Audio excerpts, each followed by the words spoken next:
Hi guys, my name is Sagar. Welcome back to this front end mastery series. और आज के इस HTML के लेक्चर में हम समझने वाले हैं कि फॉर्म्स क्या होते हैं, कैसे क्रिएट करे जाते हैं, कैसे बटन्स क्रिएट करी जाती हैं। सारी चीजें हम एकदम प्रैक्टिकली समझने वाले हैं। तो चलिए वीडियो को करते हैं स्टार्ट बिना किसी देरी के। मैं आ गया हूँ मेरे विजुअल स्टूडियो कोड में और यहाँ पे सबसे पहले हम एक नया फोल्डर क्रिएट कर लेते हैं चैप्टर 4 के नाम से, जिसके अंदर हम एक फाइल क्रिएट कर लेते हैं फॉर्म्स इन .html के नाम से। अब इस फाइल पे मैं आपको बताऊंगा कि बेसिकली फॉर्म्स कैसे क्रिएट करे जाते हैं। सबसे पहले तो हमें क्या करना है, बॉयलर प्लेट जनरेट कर लेते हैं। ये हमारी बॉयलर प्लेट आ गई है और यहाँ पे हम इसका नाम दे देते हैं फॉर्म्स इन HTML। टैगलाइन हो गई हमारी। तो अभी सबसे पहले मैं क्या करता हूँ, एक हेडलाइन यूज कर लेता हूँ और यहाँ पे लिख लेता हूँ कि फॉर्म्स इन HTML और यहाँ पे एक प्रॉपर्टी ऐड कर देता हूँ अलाइन सेंटर। एक यहाँ पे HR टैग कर लेते हैं हॉरिजॉन्टल रो के लिए, ताकि इजीली समझ में आए कि भैया ये हमारा फॉर्म का काम यहाँ से स्टार्ट हो रहा है, सेपरेट हो जाए बेसिकली। तो चलिए अब बढ़ते हैं हम मेन हमारे वीडियो के टॉपिक की तरफ, जो है फॉर्म टैग। फॉर्म को क्रिएट करने के लिए आपको सिंपल लिखना है फॉर्म और ये फॉर्म का ओपन क्लोज टैग आ जाएगा। अभी एक्शन के बीच में यहाँ पे कुछ भी मत लिखना, क्योंकि मैंने वो आपको नहीं पढ़ाया है। ठीक है, मैं आगे पढ़ाऊंगा बट अभी मैंने नहीं पढ़ाया है।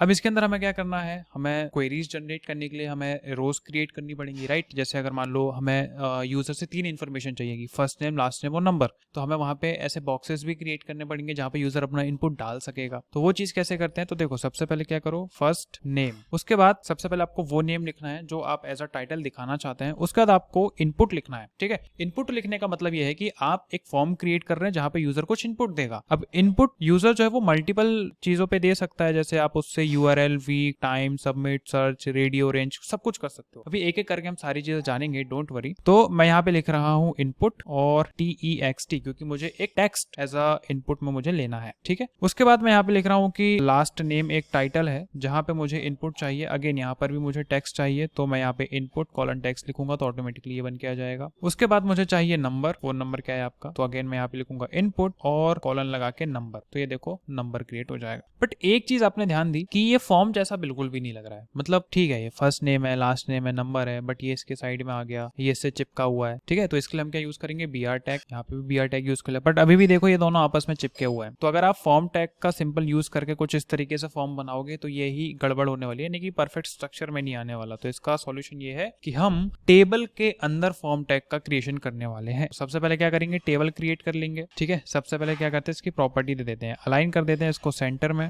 बॉर्डर दे देते हैं इसको 1 और सेल स्पेसिंग कर देते हैं इसकी 0। अभी आ जाते हैं टेबल के अंदर और अब सबसे पहले हम क्या करेंगे, एक फॉर्म क्रिएट कर लेते हैं। फॉर्म क्रिएट हो गया। अब इसके अंदर हम TR टैग का यूज करेंगे टेबल रो को डिफाइन करने के लिए, यानी कि सबसे पहली जो रो होगी उसके अंदर जो सबसे पहला डेटा हम यहाँ पे पुट करने वाले हैं वो होने वाला है हमारा फर्स्ट नेम। और एक और TD क्रिएट करेंगे और इसके अंदर हम लिखने वाले हैं इनपुट और फिर करने वाले हैं हम टेक्स्ट।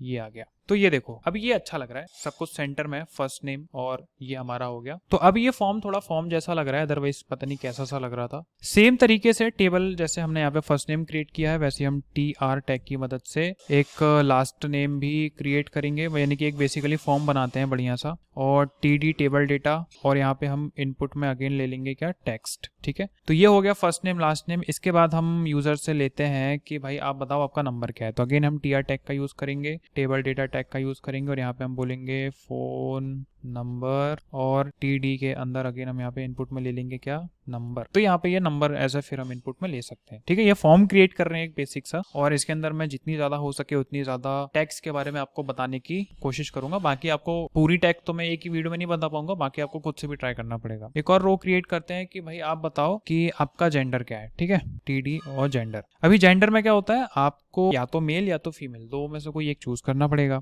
उसके लिए आप यहाँ पे यूज करेंगे रेडियो बटन्स का। ठीक है, जैसे कि इनपुट मैं यहाँ पे लिखता हूँ और यहाँ पे मैं लिखता हूँ रेडियो। ठीक है, ये रेडियो बटन जनरेट हो गई। अब ये जो टेबल डेटा है इसके बीच में मैं यहाँ पे सबसे पहला ऑप्शन दूंगा मेल का, इसी को कॉपी पेस्ट करेंगे नीचे और यहाँ पे हम इसको लिख देंगे फीमेल। ये 2 ऑप्शन हमने दे दिए यूजर को। अभी प्रॉब्लम ये है कि यूजर इन दोनों को एक साथ सिलेक्ट कर सकता है, यानी कि वो प्रॉपर्टी नहीं है कि एक बार पे एक ही सिलेक्ट हो। कोई या तो मेल हो सकता है या तो फीमेल हो सकता है, एक साथ तो कोई 2 हो नहीं सकता। ठीक है, तो यहाँ पे हमें क्या करना पड़ेगा, नेम में हमें देना पड़ेगा जेंडर। दोनों जगह आप जेंडर पास कर दीजिए। अब क्या होगा, यूजर एक बार में एक ही चीज सिलेक्ट कर पाएगा, या तो मेल या तो फीमेल। उसके बाद एक और इनपुट में हम लेते हैं यहाँ से कि भाई आप अपना हाइट बताइए, 1 to 10 के बीच में से हाइट बता दीजिए आप। और यहाँ पे फिर हम इनपुट में लेते हैं क्या, रेंज। ठीक है। अभी रेंज स्पेसिफाई वगैरह कैसे करना है मैं आपको बताऊंगा, बट इसका यूज देखो बहुत आसान है। ऐसे आप मतलब अपनी रेंज सिलेक्ट करके सबमिट कर सकते हैं। एक और इनपुट में लेते हैं, जैसे अगर आपको कुछ फाइल अपलोड करानी है तो अपन क्या बोल सकते हैं कि अपलोड या फिर फाइल अपलोड, और यहाँ पे हम पास करते हैं td और इनपुट में हम यहाँ पे लेते हैं फाइल। तो देखो यहाँ पे आप फाइल भी चूज कर सकते हो। जैसे मैं यहाँ पे चूज फाइल पे क्लिक कर रहा हूँ, यहाँ पे मेरे पास ऑप्शन आ गया कि भैया फाइल भी चूज कर सकते हैं। अभी नो फाइल चूज बता रहा है क्योंकि अभी हमने कोई फाइल चूज नहीं करी है। उसके बाद एक और ऑप्शन में आपको दिखा देता हूँ, एक और चीज मैं आपको दिखा देता हूँ। जैसे td हमने किया, फाइल भी हो गया। अभी जैसे मान लेते हैं किसी की डेट ऑफ बर्थ हमें लेनी है, इनपुट में लेनी है, तो dob हमने एक टाइटल बना दिया, एक और td बना दिया, और यहाँ पे हम इनपुट में ले रहे हैं d डेट। तो देखो यहाँ से आप किसी की डेट ऑफ बर्थ भी इनपुट में ले सकते हो लाइक दिस। तो ऐसे बहुत सारे टाइप के यहाँ पे इनपुट्स होते हैं, आप एक एक करके सारे के सारे कर सकते हो ट्राई। एक और इम्पोर्टेंट है, मैं आपको बता देता हूँ, जो है चेक बॉक्स के बारे में। चेक बॉक्स के अंदर बेसिकली क्या होता है, मल्टीपल चीजें चेक कर सकते हो। अभी रेडियो बटन्स में और चेक बॉक्स में बस एक यही डिफरेंस है कि रेडियो बटन्स में क्या होता है, आप एक बार पे एक ही आइटम सिलेक्ट कर सकते हैं, बट चेक बॉक्स में आप मल्टीपल आइटम्स के साथ भी कंटिन्यू कर सकते हैं। तो यहाँ पे मैं आता हूँ इनपुट में, और इनपुट और चेक बॉक्स हमने कर लिया। तो हॉबीज में सबसे पहले हम देख लेते हैं कि भाई आपको सिंगिंग एक ऑप्शन दे देते हैं और मल्टीपल ऑप्शन देते हैं। जैसे गेमिंग कर देते हैं, रीडिंग कर देते हैं और फुटबॉल कर देते हैं। अभी आप देख रहे हो कि ये बाहर जा रहे हैं, बेसिकली ये टेबल के बाहर जा रहा है, गेमिंग, रीडिंग, बुक, ये सब वगैरह। तो वो सब चलो छोड़ो, मैं आपको बता दूंगा CSS के पार्ट में। बट अभी आप देखो कि ये जो चेक बॉक्स है, मैं इनको एक साथ मल्टीपल सिलेक्ट कर सकता हूँ, क्योंकि किसी की भी हॉबी एक से ज्यादा हो सकती है, बट कोई भी एक टाइम पे मेल या फीमेल नहीं हो सकती। इसलिए हमने यहाँ पे ये वाली प्रॉपर्टी दी है कि आप एक बार पे एक ही चीज कर सकते हैं। एंड सबसे इंपॉर्टेंट जो बचता है, विच इज सबमिट बटन के बारे में। तो सबसे पहले हम क्या करेंगे, यहाँ पे इनपुट और बटन क्रिएट कर देंगे। बटन की वैल्यू हम दे देंगे सबमिट, और यहाँ पे हम एक टेक्स्ट डिस्प्ले करा देते हैं कि click on submit to submit form. Very good. तो यहाँ पे हमने HTML की मदद से बहुत सारे इनपुट्स का यूज करके एक बेसिक सा फॉर्म बना लिया है। जैसे हम यहाँ पे एंट्रीज डालते हैं, सागर चौक से, phone number is 1 2 3 4 5, male, height पूरी कर देते हैं, फाइल बाद में चूज करेंगे, डेट ऑफ बर्थ ये वाली कर देते हैं, सिंगिंग पसंद है, गेमिंग भी पसंद है, रीडिंग भी पसंद है, कोडिंग भी पसंद है, और सबमिट कर देते हैं। ठीक है। बट देखो अभी कुछ एक्शन होगा नहीं क्योंकि अभी हम सिर्फ प्लेन HTML पे काम कर रहे हैं, बट यस कुछ इस तरीके से आप फॉर्म क्रिएट कर सकते हैं। अब इसके बाद एक एडवांस लेक्चर और होगा HTML का, उसके बाद फिर हम CSS स्टार्ट करेंगे। तो इसका असाइनमेंट भी मैं वीडियो के डिस्क्रिप्शन में दे रहा हूँ। Make sure to solve that assignment on a regular basis. मिलते हैं नेक्स्ट वीडियो पे। Thank you so much for watching. Video अच्छी लगी तो चैनल को सब्सक्राइब करो, कमेंट में करके जरूर बताना कैसी लगी, एंड असाइनमेंट करना मत भूलना।